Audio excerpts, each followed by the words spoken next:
இப்படின்னு ஆரம்பிச்சோம்னா அதுல அவ்வளவு மாடுலேஷன் இருக்குது. அது எத்தனை சிச்சுவேஷனுக்கோ அந்த சிச்சுவேஷனுக்கு தகுந்த மாதிரிலாம் அந்த ஹோம் எழுக்கலாம். அப்படி ஒரு அழகான டைட்டில் அந்த திரைப்பட விழாவை கொண்டிருக்கும். மரியாதைக்குரிய பத்திரிகை நண்பர்கள், ஊடக நண்பர்கள், அப்புறம் பத்திரிகையிலே ரொம்ப முக்கியமானவர்கள், என்னுடைய நண்பர் சுபாஷ் அவர்கள் வந்திருக்காரு. அவர் உட்பட அனைவருக்கும் என்னுடைய பணிவான வணக்கம். அதே மாதிரி தயாரிப்பாளர் உமாபதியிலிருந்து டைரக்டர் கிருஷ்ணாவிலிருந்து அந்த டெக்னீஷியன்ஸ் எல்லாத்துக்கும் என்னுடைய பணிவான வணக்கம். வாழ்த்த வந்திருக்கும் உங்களுக்கும், என்னை ஏறக்கூடிய எல்லாருமே பத்திரிகையாளர்கள் எல்லாத்துக்கும் என்னுடைய பணிவான வணக்கம் தெரிவிச்சுக்கிறேன். வழக்கமாக எந்த ஃபங்க்ஷன் இருந்தாலும் இந்த மாதிரி ஆடியோ ஃபங்க்ஷனில் நான் பொறுமையாக எல்லாரும் பேசுறதெல்லாம் கேட்டு கடைசியில் தான் நான் பேசுவேன். அப்படித்தான் வருவேன், எந்த வேலையை வச்சுக்க மாட்டேன்.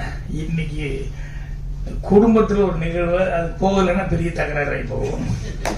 அதனால பேர குழந்தைய வச்சுட்டு எல்லாம் ஹோட்டலில் உட்காந்துருக்காங்க. புறப்படும் போது சொல்லிட்டாங்க 7:30 புறப்பட்டு வந்துருங்க. ஆனால் முடியல. ஸோ அதனால தான் கொஞ்சம் முன்னால் பேச வேண்டி வந்துருச்சு. என்ன பேசுறது, உமாபதி அவர்களை பற்றி பேசுறதுன்னு அவர் பேச சொல்லி நான் எப்பவுமே கேட்டுக்கிட்டு இருப்பேன். ஏன்னா அந்த அவர் இந்த சுபாஷ் இவங்க எல்லாம் பேசினாங்கன்னா அவ்வளோ விஷயங்கள் நமக்கு கிடைக்கும். அந்த அளவுக்கு எதை பற்றி பேசுறதுனால, எதை பற்றி ஹிண்ட் வேணுனாலும் நம்ம எதாவது கேட்டோம்னா அவங்க பாட்டில் அப்படி சொல்லிட்டு இருப்பாங்க. அவரை பற்றி முதல்ல பேச ஆரம்பிச்சு ஒருத்தருக்கு சொன்னார். என்னன்னா எனக்கு அதிர்ச்சியாக இருந்தது என்னன்னா, உமாபதி வந்து ப்ரொடியூசர் அப்படின்னு சொல்றது அப்படின்ட்டு, இயக்குனர் தான் வர்றது ரெடியா இருந்தாரு, ப்ரொடியூசரா வந்தாரு அப்படின்னு சொல்லிட்டு உங்களுக்கு அதிர்ச்சியா இல்ல. யார் எப்படி இருப்பாங்க என்ன சொல்ல முடியாது, எப்ப எது வெளிப்படுன்னு சொல்ல முடியாது. நம்ம ரொம்ப சாதாரணமா நினைப்போம். என்னுடைய தயாரிப்பாளர் ஒருத்தர் தூரன் வச்சு படத்தினுடைய தயாரிப்பாளர் நஞ்சப்பன் அப்படின்னு சொல்லி, அவர் ஊர்ல அவங்க காய்கறி கடை வச்சிருந்தாரு, ஹோட்டல் வச்சிருந்தாங்க. அவங்க அம்மா தான் காய்கறி வியாபாரத்துல இருந்தா ஒவ்வொன்னா பண்ணி பண்ணி அவரை ஓரளவு கொண்டு வந்து கடைசியில் நம்ம அம்மா கஷ்டப்பட்டு சம்பாதிச்ச காசை பூரா இங்க எடுத்து வந்து படம் எடுக்கிறேன்னு சொல்லி விட்டாரு. அதுக்கப்புறமா வந்து மறுபடியும் ஊர்ல போய் சுத்திட்டு இருந்தாரு. அவங்க அம்மா எப்ப பாரு ஒரு 75 வயசுல கூட அந்த அம்மா வந்து காய்கறி கூட தூக்கிட்டு அப்பவும் வியாபாரம் பண்ணி, அப்பவும் அந்த பையை கூடியெல்லாம் தப்பு பண்ண கூட என்னை பார்க்கும், பாக்கியம் என் பிள்ளை எப்படியா கரையேற்று பாக்கியம் அப்படின்னு சொல்லி என்ன எப்ப வாங்கிட்டு இருக்குமான்னு கேட்கும். அவருக்கு படிப்பெல்லாம் கிடையாது. நாடகம் போட கலைகந்த நாளைக்கு காணிக்கை நாடகம் பண்றன்னு ஒரு நாடகம் பண்ற வச்சுட்டு அதுல மறுபடியும் நாடகம் எல்லாம் ஊருலா போய் நாடகம் போட்டுக்கிட்டு அப்புறம் சினிமாலையும் காசு விட்டு, அப்புறம் அவ்வளவு படிப்பு இல்லை ஒன்றும் இல்லை. அந்த அம்மா வந்து அவ்வளவு கேட்கறாங்களேன்னு சொல்லிட்டு சரி கரையேற்றி விடணும்னு சொல்லி சரி வாங்க அப்படின்னு சொல்லி தான் அவருக்காக தோடு நின்று போச்சு பூஜை போட்டேன். அவருக்கு படிப்பு இல்லை, இந்த நாலேஜ் இல்லை, ரொம்ப இதாக இருக்கும். நான் டிஸ்கஷன் உட்காந்து இருப்பேன், பசங்களோட உட்காந்து டிஸ்கஷன் பேசிட்டு இருக்கும்போது எல்லா அசிஸ்டண்ட்டும் ஒரு 6-7 பேர் எதிர்த்தாப்புல வரிசையாக உட்காந்துருப்பாங்க. ஏதோ நல்ல சீன் ஒன்று பேசிட்டு இருக்கும்போது இப்படி பார்த்தா ஒவ்வொருத்தரும் ஏதோ அப்படிமா அப்புறம் அப்படியே நிறுத்திக்குவாங்க. என்ன சீனுக்கு ரியாக்ஷனே இல்லை, ஒவ்வொருத்தரும் எங்கேயோ கதவு கிட்ட பார்க்குறேன் என்ன அதுன்னு சொல்லிட்டு பார்த்தா இங்க இருக்கிறவங்க ஒவ்வொருத்தரும் ரியாக்ஷனா கதவு கிட்ட எட்டி பார்த்தா அவர் நினைச்சு பண்ணிட்டு இருப்பாரு. என்னன்னா மத்தியான சாப்பாட்டுக்கு என்ன வேணும், ஏன்னா எங்க நேரடியாக கேட்டால் நான் கத்துவேன். டிஸ்கஷன் இருக்கும்போது இதுதான் முக்கியமான திட்டுவேன்னு சொல்லிட்டு இவர் வந்து அந்த கதவை லேசா திறந்துக்கிட்டு அங்க இருக்கிற ஒவ்வொரு அசிஸ்டன்ட்கிட்டையும் என்ன அப்படின்னு சொல்லி கேட்பாரு. ஒருத்தர் இப்படிமா, இன்னும் கோழியா, ஒருத்தர் இப்படிமா, மீனா, இது மாதிரி எல்லாம் சிக்னல் பண்ணிக்கிட்டு இருப்பாங்க மத்தியான சாப்பாட்டுக்கு. இதை கண்டுபிடிச்சிட்டு பிடிச்சி கத்துன்னு கத்துனேன். இல்ல நீ வேலையிலேயே இருந்துருப்ப, அவங்களுக்கெல்லாம் பசிக்கும் எல்லாருன்னு. இவர் என்ன ஒரு சிக்கல்ல மாட்டி விட்டாரு. என்னன்னா அந்த படத்தை விற்கும் போது வந்து ஒருத்தர் கொடுத்துட்டோம்னா இன்னொருத்தர் கொடுக்க கூடாது.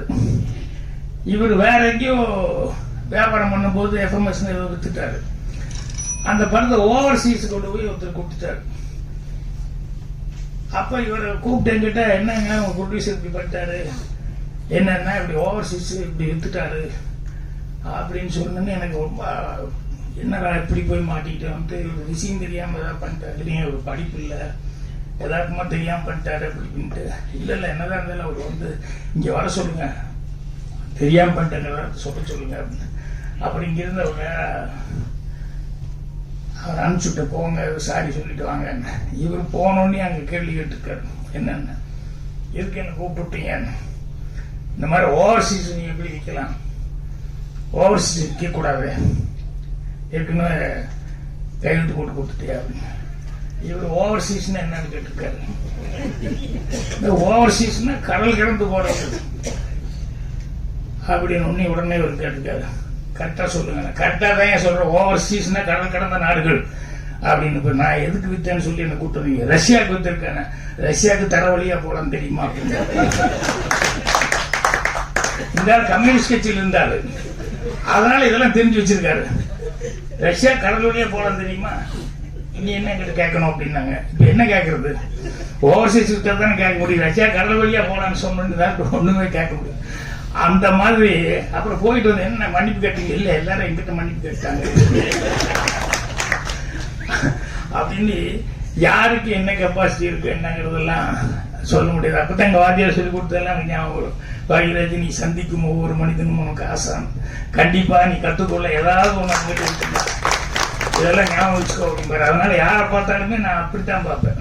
சாதாரண ஆளுங்க மாதிரி பார்க்க மாட்டேன். ஏதாவது ஒண்ணு நமக்கு தெரியாதவங்களுக்கு இருக்கும் அப்படிங்கிற மாதிரி தான் பார்ப்பேன். இன்னைக்கு பாருங்க, அவர் யாருன்னு எனக்கு தெரியல. சினிமா முதல்ல காமெடி. அது என்னன்னா, அவருக்கு அந்த கிருஷ்ணவேல் அவர்கள் யார்கிட்டையும் வேலை பார்க்கல அப்படின்னாரு. சரி, சுயம்புவா இப்படி நிறைய பேர் வர்றதுக்கான வாய்ப்புகள் இருக்கு, சினிமா நிறைய பேர் அப்படி இருந்திருக்காங்க அப்படின்னு. அதை விட அடுத்தது சொன்னது சினிமா இப்படி மாறி போச்சு அப்படின்னு எனக்கு ரொம்ப. என்னன்னா, விவேகா பாடலாசிரியர், அவரு இவரை பத்தி டைரக்டர் பத்தி ஏதோ கேட்கிறேன் நான். அவர்கிட்ட நீ யார்கிட்ட வேலை பார்த்தீங்கன்னு கேட்டு, அப்புறம் நானே இப்பதான் அவரை பாக்குறேன் டைரக்டர் விவேகா. ஏங்க நீங்க படத்துல பாட்டு எழுதுனீங்கல்ல அப்படின்னா, ஏன்னா இப்பெல்லாம் யார் யாரு கூட பாடுறாங்கன்னு தெரியாது. அந்த மாதிரி மியூசிக் கூப்பிடுவாரு, பாட்டு பாட சொல்லுவாரு, எந்த படம்னு கூட தெரியாத அளவுக்கு பாடிட்டு போயிடுவாங்க. அப்படி இருக்கிறது ஓகே. பாடலாசிரியர் டைரக்டரே மீட் பண்ணாம எப்படி இப்பதான் மீட் பண்ணேன்னு என்னன்னா, இல்ல போன்லயே பேசிக்கிட்டோம், போன்லயே என்ன நான் ரொம்ப அட்வான்ஸா போயிடுச்சுப்பா சினிமா அப்படிங்கிற அளவுக்கு. அப்பதான் இன்னொருத்தர் சொல்றாரு, படமெல்லாம் ஓடணும் அப்படின்னா இப்படி எல்லாம் இருந்தா நல்ல கதை இப்படி கிடைக்கும். ஏன்னா எல்லாரும் கலந்து பேசி பண்ண வேண்டியது. அது சொன்னோன்னே ரொம்ப அட்வான்ஸா இருக்கு அப்படின்னு நினைச்சிட்டேன். உமாபதி அவர்கள் இந்த படம் அவரு கண்டிப்பா, ஏன்னா அவருக்கு எனக்கு நான் சொன்ன மாதிரி நிறைய விஷயங்கள் அவர்கிட்ட எதாவது கேட்டாலும் ஃபிங்கர் டிப்ஸில் வச்சுட்டு சொல்லுவாரு. தெரியலன்னா கூட உடனே தெரிஞ்சுக்கிட்டு உடனே ஃபோன் பண்ணி பேசுவாரு. அவர் அந்த அளவுக்கு இதானவர். அவர் இப்போ சினிமா எடுத்திருக்காரு அப்படின்னு சொன்னோம்னா ரொம்ப யோசனை பண்ணி அடுத்த மைல்களை தொடரணும் அப்படிங்கிறது அவருடைய டார்கெட்டா இருக்கு. அதை தொட்டுட்டாரு, அதுக்கு என்னுடைய வாழ்த்துக்கள். அதோட அந்த பழைய ஃப்ரெண்ட்ஷிப் கூட வேலை பார்த்த ஒரு விடக்கூடாது போட்டோ கிடப்புற அவரையும் கூப்பிட்டு ஒரு ப்ரொடியூசரா பண்ணியிருக்காங்க. அதனால அந்த நட்பு அப்படிங்கிறதும் விடக்கூடாது அப்படின்னு பண்ணிட்டு இருக்காரு. அதனால கூடிய சீக்கிரமே அவர் கனவு கண்டிருக்கிற அந்த இயக்குனர் அதுக்கும் வர்றதுக்கு அட்வான்ஸா வாழ்த்துக்கள் தெரிவிச்சுக்கிறேன். நிறைய உமாவதி பத்தி பேசுறத கேதர் பண்ணணும்னு நினைச்சுக்கிட்டு வந்தேன். அவரு எதுக்கு சொல்ல வந்தேன், அவரு இந்த யூடியூப் அவருக்கு ஆர்மாலே இன்னும் கோவம் தெரியல. நல்லா நடிச்சா உடனே சினிமாக்கு வந்துடணும், ஆட்சிக்கு கொடுத்துடணுமா, நாட்டுக்கு கொடுத்துடணுமான்னு அந்த கோவத்தை கொண்டு என்னையும் வேற ஜாயின் பண்ணிட்டாரு. பாக்யராஜ் நடிக்கிறாரு அப்படின்னு எல்லாம் சொல்லி, நான் ஏற்கனவே ஒரு தடவை கூப்பிட்டது என்னவோ பர்த்டேக்கு ஒரு வாழ்த்து சொல்லுங்க அப்படின்னு சொல்லி கூப்பிட்டாங்க. அங்க போய் நான் பேச ஆரம்பிச்சோடனே உடனே அடுத்த நாள் பத்திரிக்கை எனக்கு தெரியும் எப்படி தலைப்பு செய்து நம்மளை தான் கொண்டு வருவாங்க. பாக்யராஜ் தாக்கு விஜய்க்கு குடும்ப அரசியலை பற்றி எப்படி நீ பேசலாம்னு சொல்லி பாக்யராஜ் தாக்குன்னு, ஏன்னா டாபிக் எப்படி தானே போடுவாங்க. அந்த மாதிரி இப்போ இவர் யூடியூப் அவர் அவருடைய அரசியல என்னையும் சேர்த்து ஜாயின் பண்ணிட்டாரு.